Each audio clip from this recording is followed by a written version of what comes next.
Casting Call, bienvenue sur le podcast de la rédaction de casting.fr qui révèle ta vraie nature. Ici, on va parler casting, témoignages exclusifs, des rencontres avec des professionnels, les clés et les secrets pour devenir un artiste et surtout, en vivre. Casting Call, c'est ton nouveau coach audio qui te permet de poser ton premier pas sur ton chemin de l'éveil et de la réussite. Ose enfin devenir celui dont tu rêves. Bonjour et bienvenue sur Casting Call, le podcast de la rédaction de casting.fr. Je suis Soledad Franco et je suis heureuse de recevoir aujourd'hui un ami qui va nous parler de lui. Lui qui jusqu'à maintenant faisait un métier de l'ombre. Il y a 30 ans déjà que tout a commencé et ça dure. À force de travail agrémenté de concours de circonstances parfois magiques. Comment toucher les étoiles ? On va en parler avec cet homme qui a décroché le stage de ses rêves auprès de la personne qu'il avait imaginé rencontrer, qu'il avait rêvé, oui, il y a 30 ans déjà. Il n'y a pas de hasard. Stéphane Joffre, bonjour. Bonjour Soledad, merci de nous accueillir et de m'accueillir ici. Stéphane Joffre, producteur télé, mais pas que. La devise de ce podcast est « Ose devenir celui dont tu rêves ». Qu'en est-il pour toi ? Écoute, moi je crois beaucoup à la vie. Il faut bien sûr travailler, il faut avoir l'énergie, il faut rêver. Et il ne faut pas s'arrêter de rêver. Il faut se remettre en question tous les jours, essayer d'être la meilleure version de soi-même, même si parfois c'est compliqué. Ne pas être trop impatient, et je pense que tes auditeurs, on est impatient quand on est dans ce métier. Il y a le bon moment, il y a les bonnes rencontres et après ça s'aligne. Quand tu étais petit, tu voulais faire quoi ? Quel genre d'enfance tu as eu ? Alors moi, je suis fils unique, donc voilà, j'ai perdu mon papa assez jeune, malheureusement, mais j'étais dans une famille aimante et je ne voulais faire que de la télé, que de la radio, que de la musique, que ça. Donc, je n'avais même pas d'autre option puisque c'était inné, c'était en moi. Je faisais déjà des spectacles, des pseudo-mises en scène avec des génériques débuts à mes cousins et cousines lorsque j'avais 8, 9 ans, 10 ans, 11 ans. Donc, après, moi, j'étais lyonnais, c'était pas la même époque, hein, donc on remet ça 40 ans en arrière, et là, il fallait monter à Paris. Donc, ce que j'ai fait, c'est que j'ai fait une école de commerce au départ, parce que j'aime ça, j'aime la communication, le marketing et le commerce. Et c'est ton fort ? Et c'est mon fort, voilà. Et après, j'ai fait une école de communication à Paris, et là, j'ai décroché mon stage vraiment en le visionnant, en l'espérant, en souhaitant, puisque je ne voulais travailler qu'avec une seule personne, qui était Jean-Luc Azoulay, qui était le boss de la société AB Productions, qui à l'époque produisait toutes les séries et sitcoms, et bien sûr le Club Dorothée pour ceux qui sont un peu plus âgés et qui nous écoutent, et donc qui avait 7 heures de programme sur TF1, et je ne voulais travailler qu'avec lui. Et le destin a fait que j'avais un stage à Europe 1, donc je rencontre Jean-Luc Delarue, qui me propose d'être dans son univers de stage pour présenter, puisqu'il présentait le 7-9 sur Europe 1 à l'époque. Et je dis non, moi je ne veux travailler qu'avec Jean-Luc Azoulay. Mais je vous adore, hein, je vous respecte, mais il n'y en a qu'une personne. Et donc mon directeur de l'école à l'époque pète un câble, il dit mais c'est pas possible, tu peux pas dire ça et tout ça. Et je dis non, mais c'est lui, je le sais. Et il prend son téléphone, il appelle au standard d'AB Productions et il tombe par hasard sur une copine d'une copine qui était aux relations à la DRH et qui dit écoute, tu tombes bien, vraiment, tu as de la chance, on cherche un stagiaire pour demain sur une série, je ne sais pas s'il connaît, c'est Le miel et les abeilles. Moi, bien sûr, je connaissais tout par cœur. Je suis arrivé le lendemain matin, je connaissais mieux la société qu'elle, puisque je connaissais tout par cœur. Et elle m'a dit, OK pour le stage. Je suis arrivé sur l'épisode 100 du miel et les abeilles avec Mallory Nataf. Et là, tu sais, à l'époque, moi, j'étais monté à Paris, j'avais pas beaucoup d'argent, je faisais 3 boulots en même temps, c'était un peu compliqué. Et au bout de 3 mois, j'étais bien. Mais je ne pouvais pas continuer comme ça parce que je gagnais pas assez d'argent. On était stagiaires, vous connaissez tous ça peut-être, ceux qui nous écoutent. Et puis à un moment donné, j'ai été voir le directeur général, je dis j'adore mais je peux pas faire autrement. Il m'a dit mais Stéphane, vous êtes un super élément et tout ça. J'en parlais à Jean-Luc Azoulay et Jean-Luc Azoulay a dit mais il faut l'embaucher. Et en fait, je ne l'avais jamais croisé et lui il m'avait croisé déjà, il m'avait vu travailler, il m'a donné ma chance et après c'était parti. Et ça fait 30 ans que ça dure. Ça n'a jamais arrêté une seule journée. Merci mon Dieu.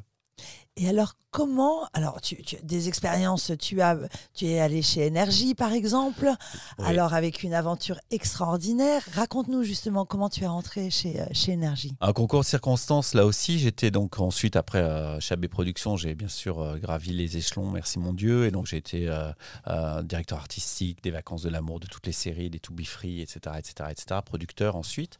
Et là, je rencontre ma deuxième grosse rencontre professionnelle, Gérald Brice-Viret, qui est aujourd'hui à la direction générale de Canal+, et qui à l'époque venait de monter, qui était directeur de TMC. Uh-huh. Et là, je produis pour TMC en toute urgence l'anniversaire de Télé Monte Carlo, et ça se passe super bien, il y a une belle audience, tout va bien.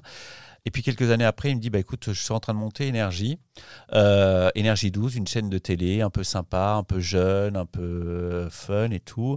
Il me faudra un programme pour lancer l'émission. Puis moi, j'étais au Mexique, je regardais des formats de telenovela pour Jean-Luc Azoulay. Et là, je trouve Dos Corazones, qui allait devenir 12 cœurs. Et je lui dis, écoute, je pense que j'ai trouvé ton programme. Il est impactant, il est fédérateur, il est nouvelle génération. Tu vas sortir à la tête de l'eau avec... voilà, donc je veux bien te le produire. Il m'a dit, non, tu viens pas le produire. Je t'embauche en tant que directeur des programmes. Et directeur des programmes sur tu Énergie. vas mettre à l'antenne. Ça a été un succès immédiat. Ça a touché la jeunesse, ça a fait émerger la chaîne. Et donc ensuite, grâce à Gérald Brice-Viret, grâce à Jean-Paul Baudecroux et Mariam Sali, grâce au groupe Énergie, ils m'ont permis de mettre à l'antenne des très beaux programmes, dont Les Anges de la télé-réalité, qui a été... Que tu as imaginé. Alors, je ne l'ai pas imaginé. J'ai briefé plusieurs producteurs sur l'anniversaire que je voulais faire autour de la télé-réalité. Et plusieurs producteurs, dont la grosse équipe, sont arrivés avec Les Anges de la télé-réalité. Et j'ai dit, ça sera ça.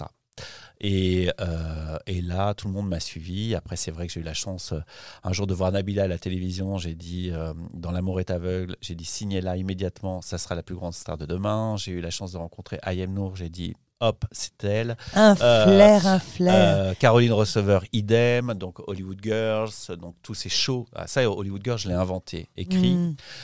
Donc voilà, c'est vrai que ça a été une aventure incroyable de mettre tous ces talents à l'antenne, que ce soit Mathieu Delormeau, que ce soit Jean-Marc Morandini avec Crime qu'on a mis... tout ça, et de créer cet univers autour d'Énergie, le Mad Mag, et toutes ces émissions qui ont fait un petit peu le buzz dans une génération, et je suis tellement heureux d'avoir fait ça avec eux et de l'avoir partagé avec eux, même si après l'influence a changé. En tout cas, les premières années ont été vraiment des années magiques. Explique-nous bien, parce que là, tu parles de noms d'émissions qui font rêver. Qu'est-ce que c'est qu'un producteur ?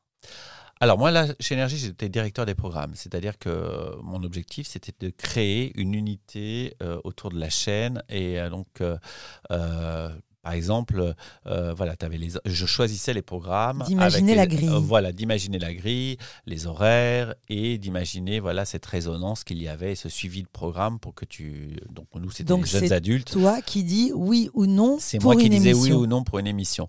Et c'est vrai que j'étais très impliqué avec mes équipes. J'embrasse Michael Vey, qui était mon collaborateur le plus proche aussi. Et on trouvait des talents, et on travaillait avec les producteurs pour imaginer ces émissions et mettre à l'antenne des gens. Et ça, c'est je pense que c'est une de mes forces, c'est que j'aime parler avec les gens, j'aime découvrir ce qu'ils ont et les mettre au mieux dans la case qui leur va le mieux pour qu'ils soient bien. Parce que s'ils sont bien, du coup, ils travaillent bien et ils sont bien perçus par les gens. Et puis ensuite, Endemol, avec Patron Incognito, Secret Story, Miss France. Ouais, là aussi, aventure exceptionnelle. Après 10-12 ans d'énergie où c'était super, le groupe Endemol, on s'est rencontré avec Nicolas Copperman et Delphine Cazot, et ils voulaient quelqu'un pour s'occuper du développement des programmes, de l'international. Et donc là, on a repris avec toute l'équipe un petit peu plein d'émissions. Ça a été super, puisque on a relifté un petit peu Miss France. C'était le moment de Iris Mittener, ça a été formidable. On l'avait relooké, notamment avec la productrice Caroline Gavinier, avec Sylvie Tellier, tout ça a été super. Et puis après, on a mis à l'antenne plein d'émissions, on s'est amusé, et surtout, on a remis Secret Story, qui a fait sa migration à l'époque de TF1 sur NT1, et donc on l'a réimaginé avec 2 maisons et tout ça. Alors ça, je m'amuse comme un fou, c'est-à-dire que j'ai plein d'idées. C'est ça ton flair, tu parles de Miss France, ce qui a été entièrement relooké. Oui, ça Il y a avait été réellement relooké. un avant et après. Oui, avec toutes les équipes dans Démol, mais c'est vrai que lorsque j'aime ça, j'aime capter les tendances, j'aime capter les gens, je suis entouré en permanence de gens que j'écoute et je leur pose les questions, qu'est-ce qu'ils regardent, qu'est-ce qu'ils écoutent, pourquoi. Les talents me nourrissent, la musique me nourrit et après, voilà, je sais pas, mon cerveau, ça fait bling. Là, j'ai imaginé un truc pour une plateforme, mais c'est fou, quoi. Et je sais pas, je peux pas t'expliquer. Ça vient comme ça. Après, par contre, je mets toutes les énergies pour que ça fonctionne. Tu Ça, c'est as vrai. vu naître réellement ce qu'on appelle les influenceuses, les stars de la Oui. télé-réalité. Quelle est la rencontre la plus marquante? Et peut-on dire que les influenceurs, ces stars, soient des artistes? Ah, moi, je pense qu'ils sont des artistes. Et après, c'est comme tout. Il y a des gens bien, il y a des gens moins bien. Il y a eu effectivement des choses vraiment qui sont pas bien, qui ont été faites dans ce milieu, et d'autres très bien. Donc vraiment, c'est assez complexe d'en parler. Mais oui, ce sont des artistes. Et puis, il y a des très très belles rencontres. Moi, Nabila, c'est une super rencontre. Ayem Nour, c'est une super rencontre. Caroline Receveur, c'est une super rencontre. Benoît Dubois, c'est une super rencontre. J'en ai des centaines. Je les aime. Après, je pense que ça a été dans un business où tout a été très vite, où ils ont gagné de l'argent très vite. Il y a eu bien sûr des excès qu'il faut maintenant encadrer, mais il y a eu aussi des bonnes personnes. Je pense qu'il ne faut pas tout mélanger. Et voilà, donc... mais c'est chouette, vraiment, ces personnes nous ont fait rêver et il y a des très bons influenceurs, il y en a des moins bons et voilà, le temps va réguler tout ça, mais c'était une nouvelle profession aussi. Donc il fallait encadrer, mais c'est vrai qu'il faut être attentif parce que ce sont des jeunes qui achètent, donc il faut faire attention à ça et c'est très très bien maintenant qu'il y ait une régulation qui arrive sur ce marché. Tu travailles dans la télé, aujourd'hui encore chez AB Productions. Tu as créé ta propre boîte. Oui, avec mon idole, Jean-Luc Azoulay, le Avec- A, parce que ça s'appelle plus AB Productions maintenant, mais JLA Productions. Mais c'est vrai que je travaille toujours avec la personne qui m'a fait émerger et qui m'a fait aimer ce métier, qui est Jean-Luc Azoulay. Quand tu en parles d'ailleurs, tu dis mon Dieu. Je l'adore, je ne peux pas dire autre chose. C'est quelqu'un qui est tellement présent dans mon cœur, c'est au-delà. Ce qui est touchant lorsqu'on t'entend, c'est qu'on imagine le milieu de la télé, la production, un milieu féroce. Et toi, avec beaucoup d'espièglerie, on dirait, tu parles de tous ces succès, des émissions de télé explosives en termes d'audience, mais toujours avec une grande fraîcheur. Surtout, j'ai beaucoup de recul. Je crois que c'est un métier que j'aime, c'est ma passion. J'ai jamais eu l'impression de travailler depuis que je suis né. Donc, déjà, je le souhaite à tout le monde parce que ça, c'est un métier passion. Et puis, en vrai, je me suis jamais pris la tête. C'est-à-dire que ça peut s'arrêter demain, ça peut... J'ai beaucoup de recul et j'ai jamais voulu être dans la lumière. Donc, j'aime mettre les gens en lumière. Moi, maintenant, j'y suis un peu plus avec l'aventure artistique qu'on y est, mais tranquillement et surtout, chaque chose en son temps, voilà, moi je suis très connecté aux gens, je déteste la méchanceté, c'est quelque chose que vraiment je ne supporte pas. On peut faire des erreurs, mais la méchanceté c'est encore autre chose. J'ai fait des erreurs, j'en referai encore, mais vraiment la méchanceté, être méchant, je peux pas. Donc, et ça, je n'arrive pas à m'entourer de gens, on va dire, méchants. Les erreurs, c'est pas la même chose. On peut tous faire des erreurs. Moi, je pardonne et j'ai fait aussi des bêtises, donc j'ai été pardonné. Mais vraiment, la méchanceté gratuite, vraiment, il faut vous enlever de tout ça, de tous ces gens négatifs et toxiques. À un moment donné, ça matche pas, faut pas y aller, quoi. Les choses vont tellement vite, surtout dans la télé. Est-ce que ça se prévoit de devenir producteur ou directeur des programmes? Pour tous les auditeurs qui nous écoutent et qui veulent rentrer en télé, est-ce qu'il y a un parcours? Il n'y a pas de parcours magique. Moi, je pense que, déjà, il faut aimer ça, il faut regarder ça, il faut savoir qu'est-ce qu'on préfère? Est-ce qu'on préfère être devant? Est-ce qu'on préfère être derrière? Est-ce qu'on préfère imaginer? Est-ce qu'on préfère mettre en image? Donc, il faut déjà essayer de savoir pour rentrer assez vite dans la filiale. Et dans la filière, pardon. Moi, ce que je conseille aux jeunes, parce que j'ai eu je ne sais pas combien de stagiaires et j'adore, maintenant ils sont tous patrons, donc c'est génial et je suis tellement fier d'eux et je les embrasse, c'est rentrer assez vite après des études, avoir son bagage, parce que la communication, le marketing ou des études diverses, ça vous permet de rentrer et après faire des rencontres, être droit dans ses bottes, travailler, trouver là où on est le mieux, ne pas être trop pressé, juste le bon timing. Et puis, à force d'être persévérant, moi, je pense que ça fonctionne. Hein. Est-ce que la télé-réalité a encore sa place aujourd'hui ? Oui, bien sûr, la télé-réalité doit évoluer. Elle a déjà évolué, puisque avant il y avait la télé d'enfermement. Nous avons mis avec les équipes à l'antenne la télé ouverte, avec Les Anges, par exemple, qui après a été déclinée. Aujourd'hui, on a fin d'un cycle, mais clairement, c'est-à-dire qu'il faut se réinventer. C'est ce qu'on est en train d'imaginer. Mais la réalité, c'est quoi? C'est mettre des gens en lumière dans des situations particulières, mais il faut que ces gens soient authentiques. C'est ce qu'on a perdu un petit peu, l'authenticité des candidats, puisqu'ils voulaient faire les histoires avant la réalité. Pour beaucoup, pour du business. Et ça, c'est parfois dommage. C'est-à-dire qu'il faut se laisser guider et être sincère. Et d'ailleurs, tous les gens qui sont sincères existent encore et font encore ce métier de différentes manières. Mais il faut garder cette sincérité, cette authenticité qui a fait le succès des premières saisons de télé-réalité et qui après s'est un peu estompé. En 2023, lorsqu'on diffuse des annonces de casting de télé-réalité sur casting.fr, c'est ce qui marche le plus. Les jeunes réellement rêvent de participer à ce type d'émission. Tu parles d'authenticité. Que peux-tu nous dire de ce phénomène, tu sais, de toutes ces femmes et ces stéréotypes de beauté? Quel regard tu portes sur ça? C'est en train d'évoluer là aussi, puisqu'on est dans les années 2023, et tant mieux, parce que voilà, on est comme on vient avec ses bagages, son look, sa sexualité, sa religion, enfin tel qu'on est, et c'est en train d'évoluer. Bien sûr que les gens, entre guillemets, good looking sont favorisés parce qu'il y a aussi une part de rêve. Mais je pense que c'est surtout être authentique, être soi-même avec les autres. Et c'est ça que le public aime. Moi, je pense que les jeunes qui veulent faire de la télé-réalité aujourd'hui, faut leur dire, écoutez, vous ne serez pas forcément milliardaire à Dubaï, parce que ça, c'est l'image qu'ils ont. C'est pas ça, la télé-réalité. La télé-réalité, c'est être soi-même, partager ses émotions. Et après, il ne faut pas devenir fou, il ne faut pas être complètement hors sol. Il y a eu quelques exemples de personnes qui ont immensément réussi, et tant mieux pour eux, comme certains acteurs. Ça arrive, mais il n'y a pas que ça. Et la télé-réalité, c'est être mis en lumière, mais il faut savoir pourquoi on le fait.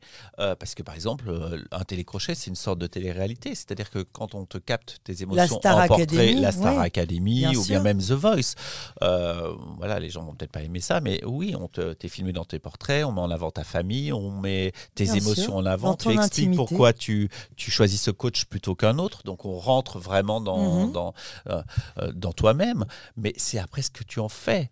Et c'est pas très grave, tu vois, quand je vois Matt Pokora qui a fait Popstar, regardez le parcours qu'il a. Amel Bent qui a fait Nouvelle Star, regardez le parcours qu'elle a.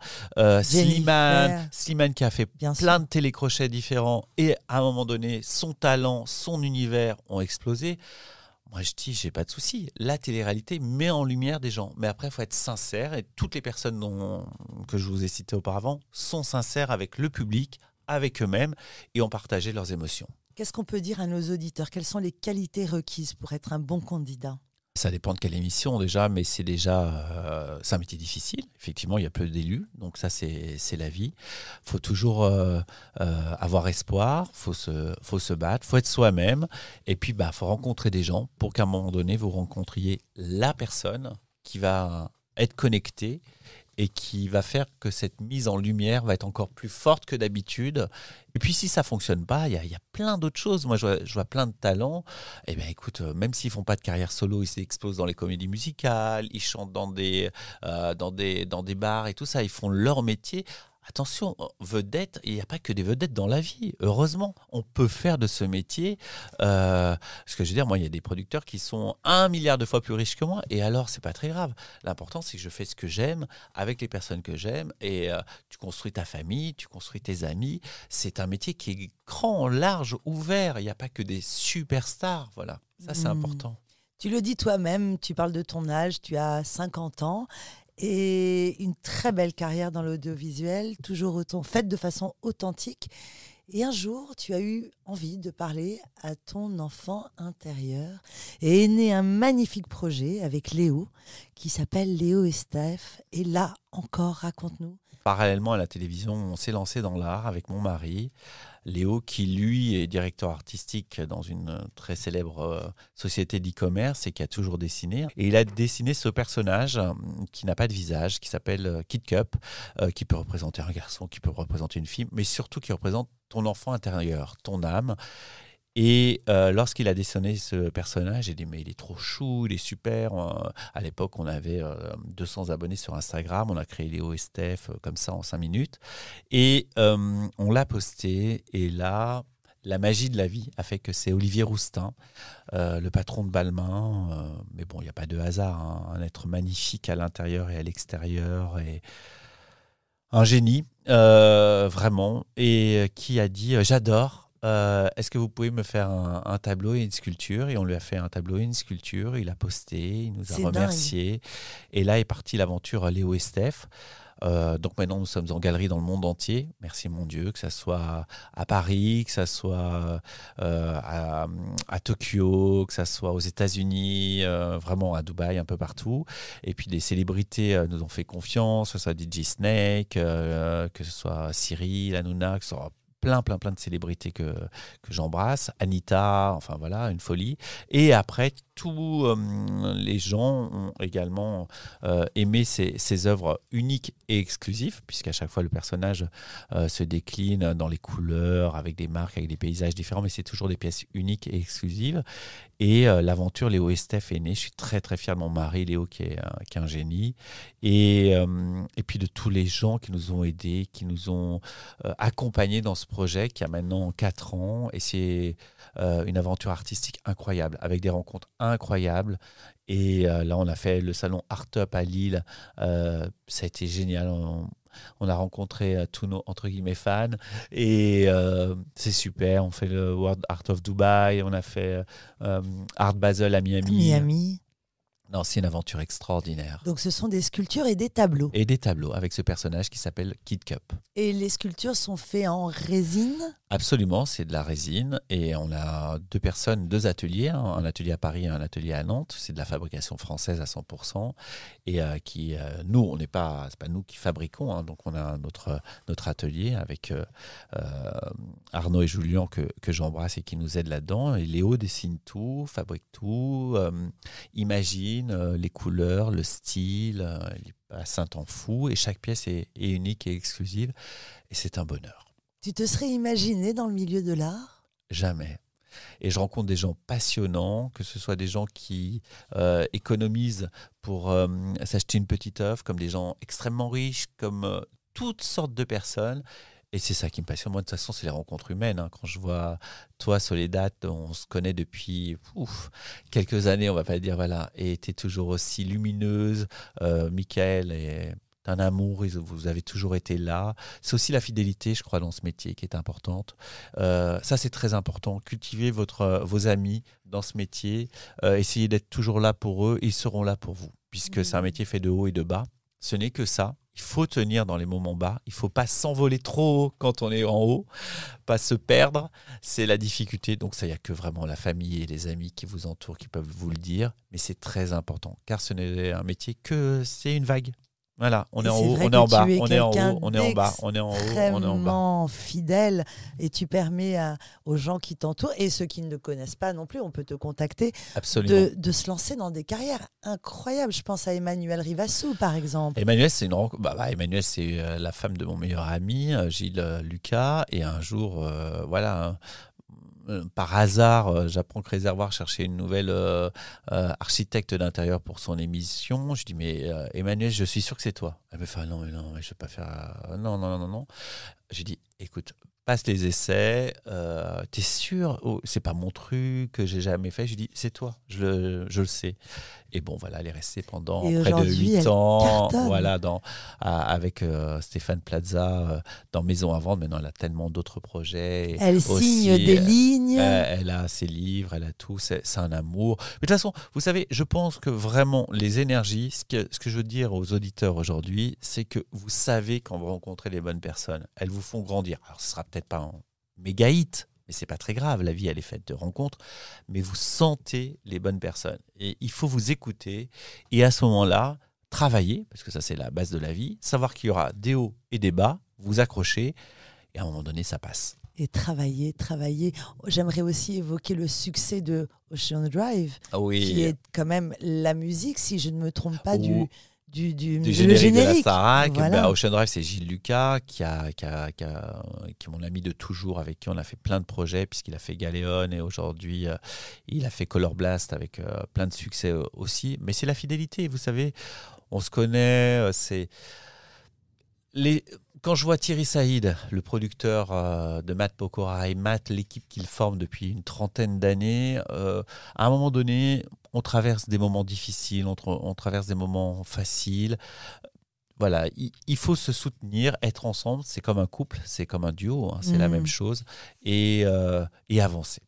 Et je trouve ça merveilleux, ce succès de Léo et Steph, qui sont des œuvres qui durent et qui sont la continuité de toute cette histoire créative et explosive que tu as. Stéphane, merci pour ce moment. Merci beaucoup, Je Soledad. te sais très occupé. Merci d'être venu ici dans notre studio. C'était un plaisir. Et encore beaucoup de créativité, d'imagination et grand succès à Léo et Steph. À bientôt. Merci beaucoup.